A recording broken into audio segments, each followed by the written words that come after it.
नमस्कार दोस्तों, this is Rupesh Kumar, your English educator. तो दोस्तों चलिए हम लोग समझते हैं टेंस के पहले प्रकार प्रेजेंट इंडेफिनिट टेंस को।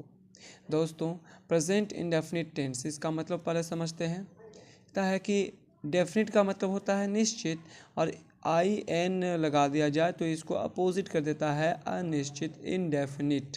तो दोस्तों इनडेफिनिट का मतलब होता है अनिश्चित, जिसको बार बार करने की आवश्यकता पड़ती हो, जो निश्चित ना हो। दोस्तों इसमें हम लोग अपने हैबिट के बारे में पढ़ेंगे, रूटीन के बारे में पढ़ेंगे। दोस्तों रूटीन दो तरह से होता है, एक रेगुलर होता है, एक इरेगुलर होता है। जैसे रेगुलर में क्या आ सकते हैं भाई, तो जैसे हम कपड़े पहनते हैं, हम खाना खाते हैं, हम काम करते हैं कुछ ना कुछ, तो वो क्या होता है रेगुलर वर्क में आ जाता है। और इरेगुलर वर्क में क्या आते हैं, जैसे आप नाखून वगैरह कटवाते हैं, बाल वगैरह कटवाते होंगे, तो ये सब जो दोस्त हैं ये सब, हालांकि लड़कियों के लिए तो ये खास एक ऐसा इरेगुलर एक्शन इसमें नहीं आता है। बहुत ही कम इरेगुलर एक्शन होते हैं जो लड़कियों के द्वारा फॉलो किए जाते हैं। और हम लोग इसी में दोस्तों यूनिवर्सल ट्रूथ के बारे में पढ़ेंगे, साइंटिफिक फैक्ट के बारे में पढ़ेंगे दोस्तों, और न्यूज़पेपर जो होते हैं, न्यूज़पेपर्स का जो हेडलाइन होता है, न्यूज़पेपर्स हेडलाइन के बारे में पढ़ेंगे इसमें दोस्तों। जो भी आपके प्रिंसिपल होंगे, प्रिंसिपल करने का मतलब सिद्धांत दोस्तों, और एक होता है PRINCIPAL होता है प्रिंसिपल, उसका मतलब होता है प्रधानाचार्य दोस्तों। तो आप वो नहीं समझ जाएंगे, प्रधानाध्यापक, प्रधानाचार्य। तो दोस्तों मेंटल एक्टिविटी के बारे में पढ़ेंगे आप यहाँ पर दोस्तों। जो ऐसे मेंटल एक्टिविटीज़ जो अपने बाद ING फॉर्म ना लेते हों, वैसे फॉर्म को भी आप यहाँ पर पढ़ेंगे। प्रेजेंट इंडेफिनिट टेंस में ही हम लोग वैसे टेंसेस को बनाते हैं। ह्यूमन फीलिंग्स, जो ह्यूमन्स की जो फीलिंग्स होती हैं उसको भी आप इसमें बनाएंगे, और इमोशंस को भी आप इसमें ही देखेंगे, प्रेजेंट इंडेफिनिट टेंस में ही। दोस्तों समझते हैं इसके रूल को। ये रूल इसका क्या कहता है, कहता है इसका रूल कहता है when any sentence and with, कहता है व्हेन मतलब जब, एनी मतलब किसी, सेंटेंस मतलब वाक्य, एंड मतलब के साथ, और के अंत, और विथ मतलब के साथ। तो दोस्तों कहता है जब किसी वाक्य के अंत के साथ ता है, ती है, ते हैं, etc इत्यादि at last is called present indefinite tense. उसका शॉर्ट फॉर्म लिखा हुआ है दोस्तों, PIT लिखा हुआ है दोस्तों। कहता है एट लास्ट मतलब होता है अंततः, और इज कॉल्ड मतलब पुकारे जाते हैं, और प्रेजेंट इंडेफिनिट टेंस कहता है दोस्तों कि अगर किसी सेंटेंस के अंत में ता है, ती है, ते हैं दिया हुआ रहे, तो आप उसको क्या समझिएगा दोस्तों कि वो जो सेंटेंस है वो प्रेजेंट इंडेफिनिट टेंस का सेंटेंस है। चलिए दोस्तों कुछ कीवर्ड्स के बारे में जान लेते हैं जो कि हम लोग को इंग्लिश में हेल्पफुल करेंगे, कि हम लोग नहीं समझ सकते हैं कि हाँ भाई ये जो सेंटेंस है ये हमको प्रेजेंट इंडेफिनिट टेंस में बनाने हैं। दोस्तों कीवर्ड्स मतलब होता है शब्द कुंजी। शब्द कुंजी कहने का मतलब वैसा शब्द, वैसा वर्ड जो किसी भी सेंटेंस को खोल दे चाबी दे करके, ठीक है, उसको कहते हैं वर्ड कीवर्ड्स। तो दोस्तों उसको देखते हैं। एवरीडे, अगर किसी भी सेंटेंस में आपको एवरीडे नज़र आ जाए तो वो दोस्तों वो सेंटेंस प्रेजेंट इंडेफिनिट टेंस का होगा।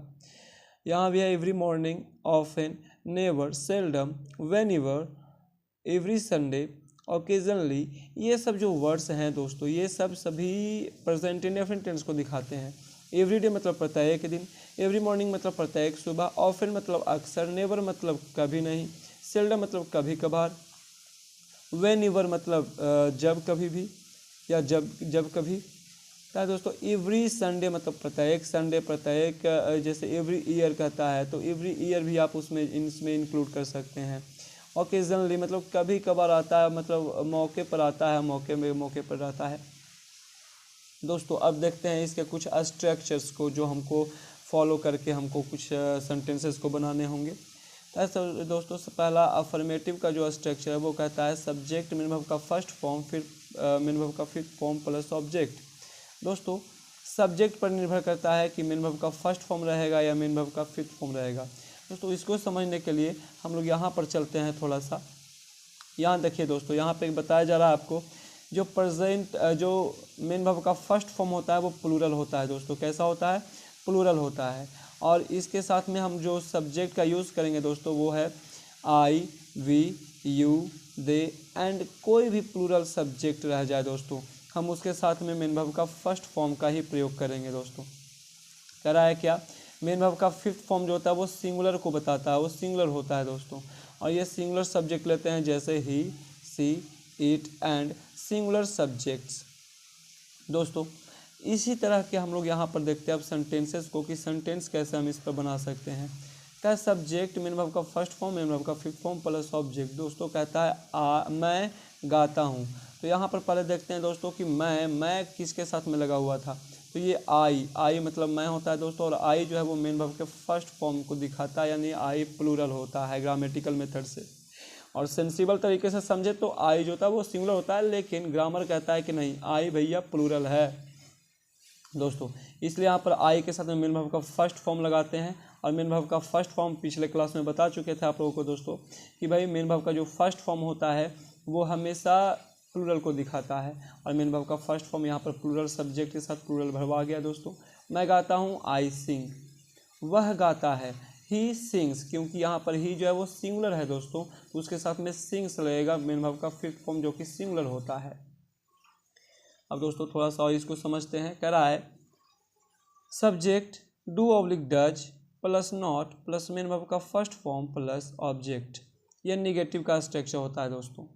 कह रहा है मैं नहीं गाता हूँ, आई के साथ में डू लग जाएगा। यहाँ देखिए दोस्तों मेन वर्ब का फर्स्ट फॉर्म जब रहेगा तो डू प्लस नॉट का प्रयोग करेंगे निगेटिव में, ठीक है। और फिर यहाँ देखिए मेन वर्ब का अगर फिफ्थ फॉर्म रहता है दोस्तों तो डज प्लस नॉट कर देंगे निगेटिव में। यहाँ देखिएगा मैं नहीं गाता हूँ, आई डू नॉट सिंग, आई के साथ डू नॉट का प्रयोग किया गया। यहाँ देखिए कहता है वह नहीं गाता है, ही डज नॉट सिंग, देखिए ही सिंगुलर था इसलिए यहाँ पर डज का प्रयोग किया गया दोस्तों। अब ये निगेटिव का स्ट्रक्चर हो गया। अब आते हैं इंट्रोगेटिव के स्ट्रक्चर पर। क्या है दोस्तों do does plus subject plus main verb का first form plus object plus question mark. दोस्तों अगर ऐसा सवाल किया जाए आपसे क्या मैं गाता हूँ, तो डू आई सिंग, क्योंकि आई प्लूरल है इसलिए यहाँ पर प्लूरल वर्ब डू लगाया गया। और फिर उसके बाद मेन वर्ब का फर्स्ट फॉर्म मांगता है इसलिए सिंग लगाया गया। तो डू आई सिंग, क्या मैं गाता हूँ, क्या वह गाता है, डज ही सिंग। यहाँ पर दोस्तों यहाँ पर सी इसको ना समझ लीजिए आप, इसलिए यहाँ पर फिर से लिख दिया गया does he sing question mark. Do does plus subject plus not plus main verb का first form plus object plus question mark, यह इंट्रोनिगेटिव का सेंटेंस हो गया स्ट्रक्चर हो गया दोस्तों। इस पर सेंटेंस हम इस तरह से बना सकते हैं क्या मैं नहीं गाता हूँ, डू आई नॉट सिंग। फिर से यहाँ देखिए दोस्तों यहाँ पर फिर से समझ लीजिए, इसको याद कर लीजिए कि आई प्लूरल होता है, उसके साथ में हमेशा डू वर्ब का प्रयोग किया जाएगा, क्योंकि वो ये डू भी प्लूरल होता है, plural subject takes plural verb. तो डू आई नॉट सिंग। फिर कहता है दोस्तों क्या वह नहीं गाता है, डज ही नॉट सिंग। यहाँ देखिए ही के साथ में डज आ गया दोस्तों, और जब डज आ जाता है तो फिर मेन वर्ब के फर्स्ट फॉर्म का प्रयोग किया जाता है दोस्तों।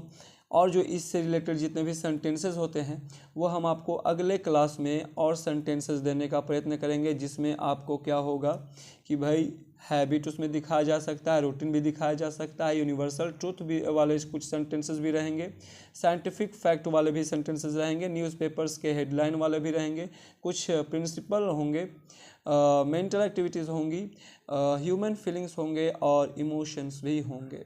तो दोस्तों इसी तरह के और वीडियोस पाने के लिए फॉलो करें रुपेश सर को, और लाइक करें, सब्सक्राइब करें और दोस्तों शेयर भी ज़रूर करें।